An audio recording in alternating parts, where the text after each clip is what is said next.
여러분들은 이제 2025년 한 해를 우리가 되돌아보면서 고마워하고 감사할 일이 많다고 생각하십니까? 아니면 불평하고 원망한 일이 많다고 그렇게 생각이 드십니까? 여러분들 어떻게 생각하십니까? 우리가 고마워하고 감사할 때에 내에서는 매우 의미 있는 그러한 변화들이 일어나게 됩니다. 우리가 고마워하고 말하거나 감사한 마음을 느낄 때 뇌에서는 왼쪽 전는 두피질이 활성화되고 도파민이나 엔도르핀 같은 그런 긍정적인 신경 전달 물질이 분비되어서 스트레스가 줄고 행복감이 증가하고 또 혈액순환이 잘 되고 또 면역력이 정진이 되는 그러한 도움을 주는 그런 긍정적인 변화가 뇌에서 일어나게 됩니다. 과학 연구에 의하면은 우리가 감사는 단순한 그런 감정이 아니라 뇌와 몸을 치유하고 강화하는 강력한 영적 생리적 작용이라는 것을 우리가 알려줍니다. 이런 부정적인 감정 시에는 활성화되는 왼쪽 뇌와 대비되어서 우리가 감사하고 행복할 때 뇌의 전반적인 기능과 신체 건강에 이로운 영향을 미치게 됩니다. 우리가 고마워하고 감사할 때 뇌에서 일어나는 이 대표적인 변화를 살펴보면은 첫째로 이 도파민이 분비가 증가됩니다. 이 도파민은 신경 전달 물질이라고도 하고 일종의 호르몬이라고 할 수 있는데 이렇게 고맙고 감사하는 그 순간에 뇌의 보상 중추가 활성화되면서 도파민이 분비가 됩니다. 이 도파민이라는 이 신경 전달 물질이 우리가 기쁨이 생기게 되고 또 동기부여를 강화하는 그러한 작용을 합니다. 그래서 우리가 감사할수록 더 감사하고 싶어지는 그러한 선순환이 생기게 되는 것입니다. 그래서 우리가 이 감사하고 행복할 때 뇌에서 도파민이 분비가 되면서 우리의 기쁨이 증가가 되고 또 우울감이 감소가 되고 무기력감이 감소가 되고 그래서 동기부여가 상승되는 그런 효과를 가져오게 됩니다. 두 번째로는 이 세로토닌 호르몬이 활성화가 됩니다. 우리가 고맙다, 감사하다는 생각이나 행동은 뇌의 전두엽을 자극해서 이 세로토닌이라는 행복 호르몬이 분비를 촉진하게 됩니다. 그래서 우리가 불안이 감소가 되고 또 마음의 평정을 유지하게 되고 스트레스를 잘 조절할 수 있게 됩니다. 세 번째로는 우리가 뇌에서 어떤 변화가 일어나냐 그러면 불안이 감소하고 특별히 이 편도체의 과잉 반응이 감소가 됩니다. 고마워하고 감사하는 것은 그 뇌의 이 편도체라는 것은 우리의 위험 감지 센터인데 이 편도체의 긴장도를 낮추게 됩니다. 그래서 두려움이나 스트레스가 완화가 되게 됩니다. 그래서 우리가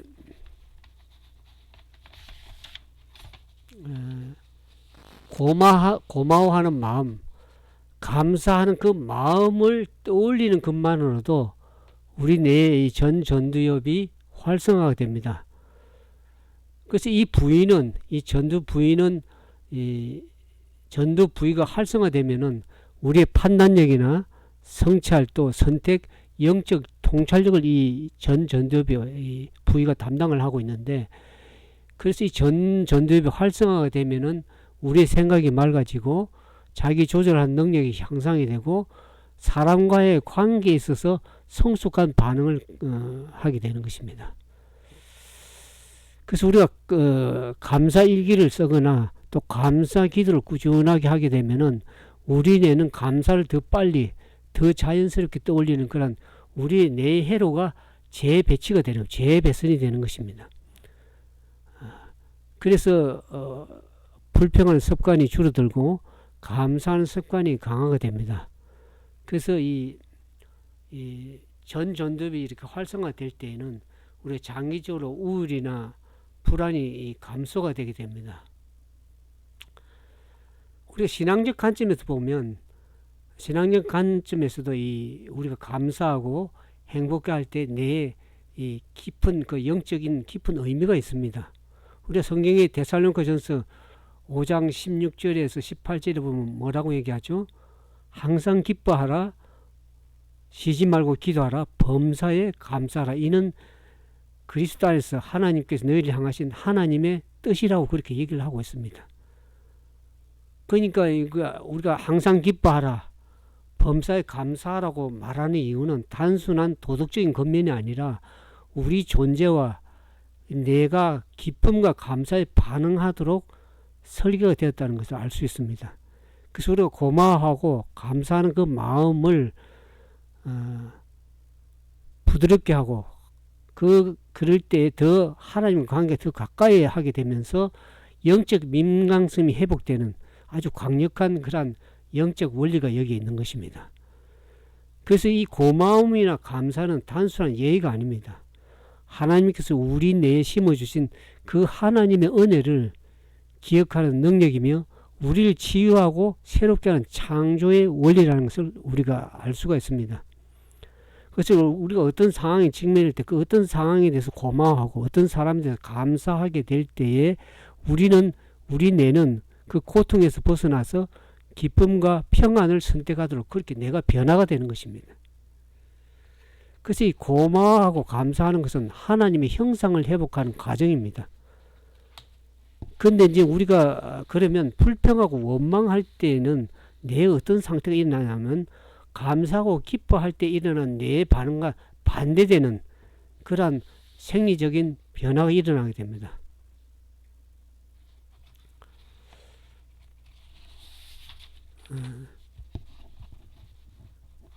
그래서 이 불평하고 원망을 계속하게 되면은 장기적으로 이 고마워하고 감사하는 정반대 해로가 생기면서 어떻게 하면 장기적으로는 우리의 마음과 우리의 건강과 사람과의 관계에서까지 그 영향을 미치게 되는 것입니다. 그래서 우리가 불평하고 원망할 때 뇌에서 일어나는 현상을 보면은 이 편도체가 활성화됩니다. 아까 편도체를 뭐라고 했죠? 우리 몸의 위험 감지 센터라고 그랬습니다. 그래서 불평하고 원망할 때 이 감지센터인 위험 감지센터는 편도체를 과도하게 자극하게 되어서 두려움과 불안이 증가하게 되는 것입니다. 그래서 작은 문제도 크게 느껴지게 됩니다. 이런 반응이 계속 반복이 되면은 우리가 만성 스트레스 체질로 변하게 되는 것입니다. 그리고 두 번째로 보면 불평하고 원망할 때 이런 현상 두 번째로 보면은 코티졸 호르몬이 상승하게 됩니다. 이 코티졸 호르몬은 어떻게 하면 스트레스 호르몬인데 불평이 깊어지면 이 스트레스 호르몬이 코티졸 증가가 되어서 어떻게 합니까?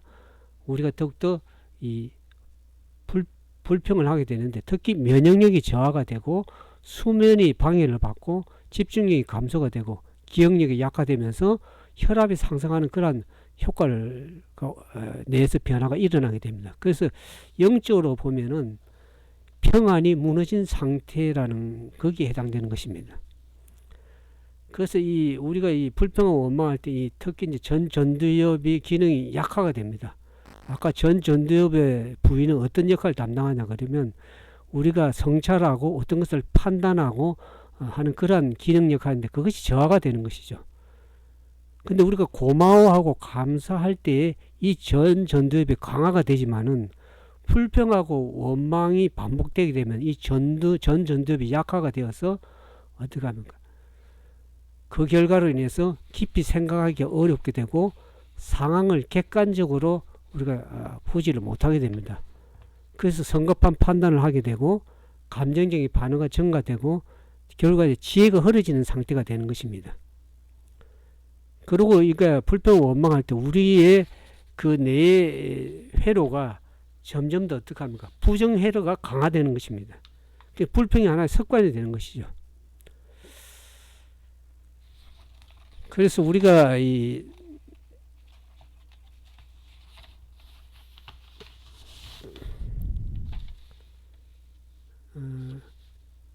불평이 계속되면은 내가 회로가 어떻게 되냐면 기본 모드가 부정적 해석을 설정해 버리게 됩니다. 우리가 컴퓨터를 보면 이 컴퓨터는 뇌 구조 비슷합니다. 그래서 불평이 계속될 때 이 컴퓨터의 기본 모드, 컴퓨터 같이 이 뇌가 기본 모드가 부정적으로 작용하는, 그래서 나쁜 일을, 작은 일을 보더라도 그것을 크게 생각하고 나쁘게 생각하고 사람을 의심하게 되고 분위기와 환경을 더 어둡게 인식하게 된다는 것이죠. 영적으로 보면 영적 민감도가 더 둔화된다고 볼 수가 있죠. 이것을 심리학에서는 부정편향이라고 그럽니다. 네가티브 바이어스라고 그러는데 부정편향. 사람들이 이 편향을 갖고 있다는 것은 자기가 보고 싶은 것만 보는 걸 그걸 편향식이라고 그러는데 불평하고 원망하게 되면 내 구조가 부정적인 편향으로 변화가 된다는 것이죠. 신앙적으로 보면 원망의 영이 마음을 사로잡은 그런 상태라고도 표현할 수가 있겠습니다. 그리고 불평과 원망하게 되면 이 도파민이 감소가 됩니다. 아까 도파민은 우리의 기쁨과 행복을 창조하는 그런 행복 물질인데 그 도파민이 감소가 되게 됩니다. 그 지속적으로 불평하게 되면 보상 중추의 활동이 줄어들게 되고 기쁨을 느끼는 힘이 약해지고 무기력과 우울증이 증가가 됩니다. 그래서 만족하기 어려운 그런 마음을 형성하게 되는 것입니다. 영적 관점에서 보면 불평이 상당히 위험하죠. 성경에는 불평과 원망을 매우 강력하게 경고하죠. 그것은 단순한 어떤 말을 하는 불평하는 그런 말이 아니라 영혼을 파괴하는 마음의 상태이기 때문에 그렇습니다. 그래서 우리는 불평하고 원망하기보다는 어떻게 됩니까? 감사하고 행복하는 그런 마음을 좀 가지기를 원합니다. 그래서 이 불평과 그러면 원망이 생길 때 그러면 우리가 어떻게 이 고마워하고 감사할 수가 있는가 그것을 오늘 살펴보기를 원합니다. 우리가 불평과 원망이 찾아올 때 즉시 감사로 전환하는 그런 사람은 없습니다. 그러나 성경과 심리학에서 모두 말하는 것처럼 감사는 하나의 감정이 먼저가 아니라 선택이 먼저라는 것입니다. 감정이 따라오도록 훈련하는 과정이 좀 필요한데 그 불평을 감사로 전환하는 그 네 가지 방법을 좀 소개를 드리기를 원합니다. 그 첫 번째로 이 감정을 억누르지 말고 그대로 인정하라는 것입니다. 첫 단계로 이렇게 소개를 합니다. 지금 내 마음에 불평이 올라옵니다. 솔직하게 얘기를 해야 됩니다. 내가 지금 힘들어서 원망이 생기고 있습니다.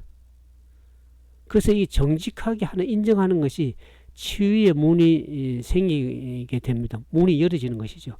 우리가 불평과 원망이 오는데 그걸 자꾸 억제하고 숨기려고 하지 말고 불평과 원망을 올라오는 것을 당연히 인정하고 정직하게 수용하고 인정하는 그런 것이 필요하다는 것이죠.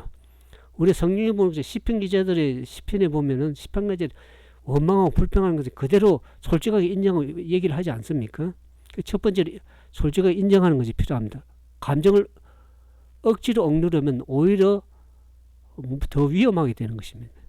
두 번째로는 이 상황보다는 하나님의 품성을 먼저 바라보는 것입니다. 우리가 불평은 어떻게 하면 상황을 더 집중해서 생각하는 것이고 감사는 어떤 하나님의 성품을 더 집중해서 할 때 나오는 것입니다.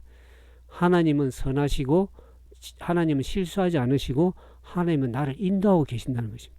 지금도 하나님은 여전히 나와 함께 계시고 일하고 계신다는 것을 그 하나님께 집중할 때 우리는 감사가 나오게 되는 것입니다.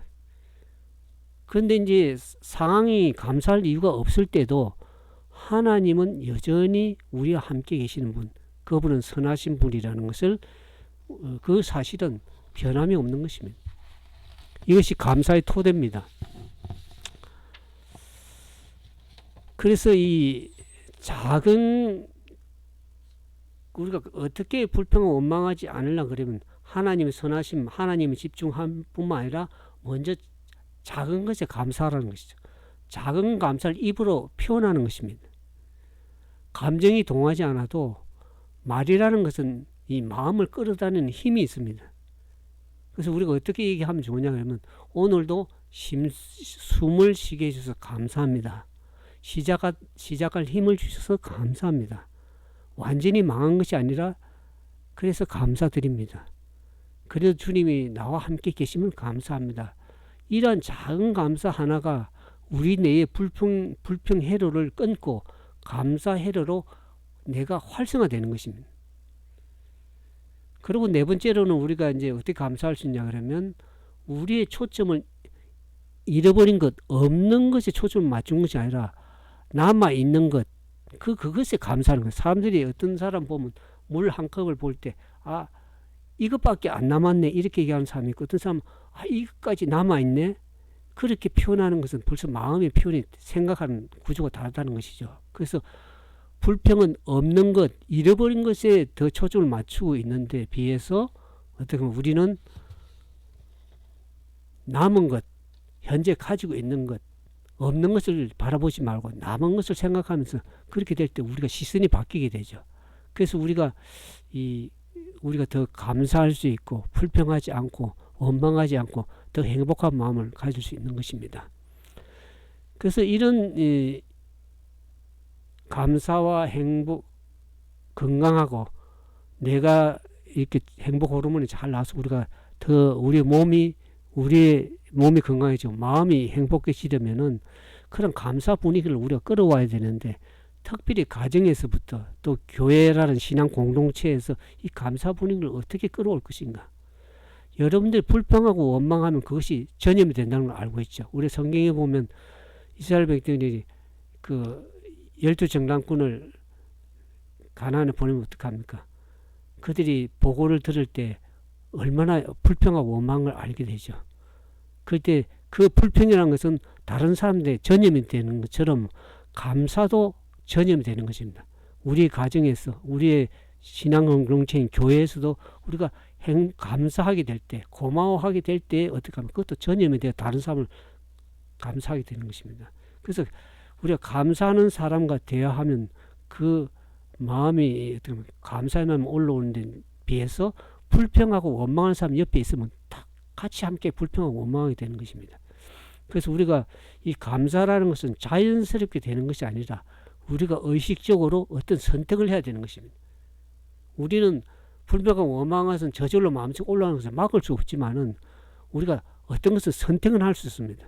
작은 것에 감사하고 그 다음에 없는 것, 잃어버린 것을 초점 맞추는 것이 아니라 우리가 어떤 선택을 해야 되나, 더 남아있는 것, 그것을 더 생각하면서 초점을 맞추게 되고 더 신앙적인 사람들은 어떻게 하면 우리의 초점을 하나님의 선하심, 하나님의 품성에 초점을 맞출 때 우리는 이 땅에서 불평하고 원망하기보다는 감사하고 더 행복할 수 있는 그러한 삶이 될 수가 있는 것입니다. 아무쪼록 여러분들 가정에, 여러분들 교회에 더 감사와 행복이 넘쳐서 우리의 삶이 더 건강하고 우리의 몸이 더 건강하고 우리의 마음이 행복해지는 그런 2026년 새해를 맞이하는 우리 모두가 되기를 진정으로 바라면서 말씀을 마치도록 하겠습니다. 감사합니다.